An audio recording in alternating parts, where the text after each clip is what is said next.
the Canadian diplomats and saying, don't mind him, he's just popping off, that's just election era rhetoric, doesn't mean anything. Presidential candidate Barack Obama was publicly criticizing the North American Free Trade Agreement in a bid for votes, but privately telling Canadian officials not to worry about it. He said that he was going to bring us peace in the Middle East. He said that he was going to bring us transparency and a balanced economy. He said that he was going to not have lobbyists. He said he was going to clean up government. He said he was going to work for the environment. And point by point by point, within the first month of his inauguration, he has lied and deceived and cheated the American people. The people of the United States and the world were filled with hope that Obama was the real deal when in his first week in office he signed an executive order supposedly closing Guantanamo Bay and other secret prisons. Then the press actually had a chance to read the executive order and were shocked to find that the executive order only said that Obama was thinking about closing Guantanamo in a year. But worst of all, the executive order continued the practice of rendition, which the LA Times called secret abductions. They don't know. They think that he's signed off immediately on closing Guantanamo, but he's allowing prisoners now to be taken to foreign countries and not knowing where they're sending them and to be tortured in foreign countries. They don't know that they kept that provision in there. Obama is now continuing the practice of secret arrest, secret prisons, and most importantly, indefinite detention without trial. When a British High Court said that it was preparing to release secret British and U.S. torture orders that prove that the Bush administration was ordering personnel to systematically abuse detainees, Barack Obama threatened to cut off all U.S. intelligence ties to England. To add insult to injury, he stated that the program was important to national security, not only endorsing Bush's crimes, but continuing them.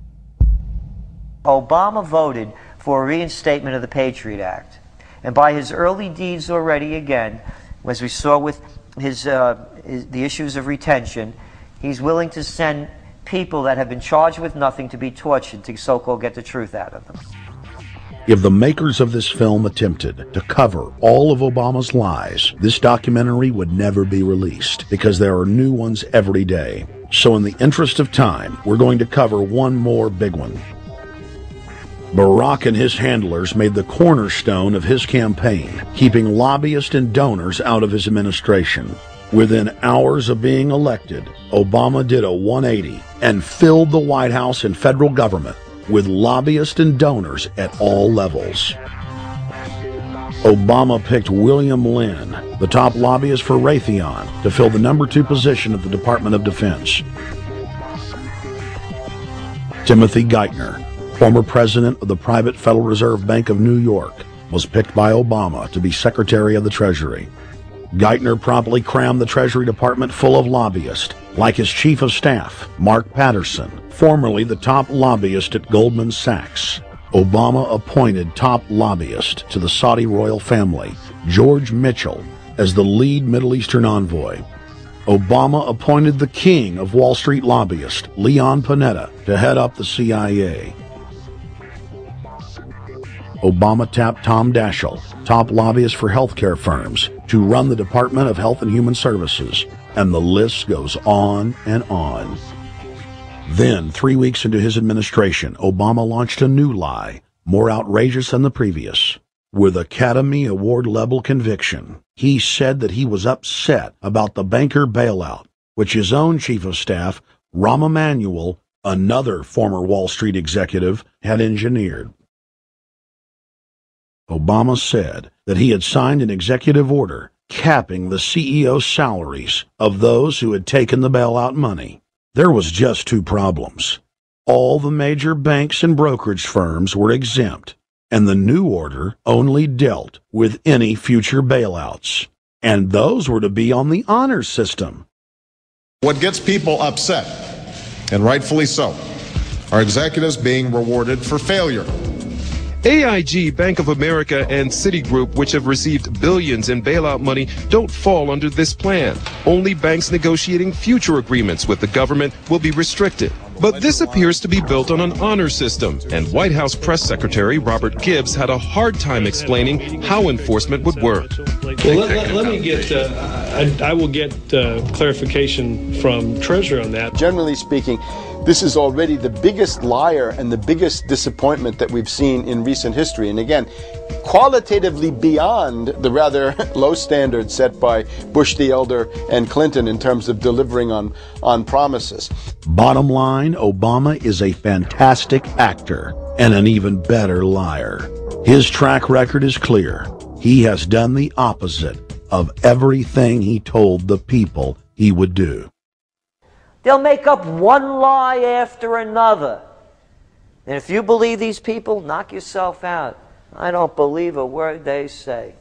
Within 1 month of the passage of the first banker bailout bill, the press reported that over $5 trillion had just disappeared out of the U.S. Treasury. By December, the amount of money that had been stolen had reached $8.5 trillion. The leadership of both political parties circled the wagons and would not discuss where the money had gone. In the Fed! In the Fed! In the Fed! In the Fed! Informed Americans protested the private Federal Reserve System at all 38 of their regional governorship offices.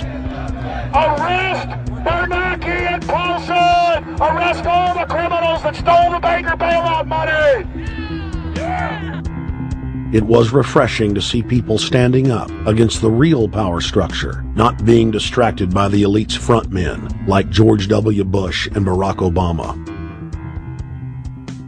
We traveled to Dallas, Texas to cover We the People taking on the real enemy. Hey, I want to talk to the workers up there on the parapet. The ones smoking cigarettes and just jump back. You're with the American people, we know that. But understand, as the workers inside, you're not in a federal government building, you're in a private Federal Reserve that uses that name as a fraud. That'd be like if my first name was Federal Reserve Jones. I'm still not the federal government. I'm not a federal agency. But if I said my name was Federal Reserve, I could go out and pay off politicians and get them to allow me to get into power so I could issue the currency and credit, and then I could buy up the world.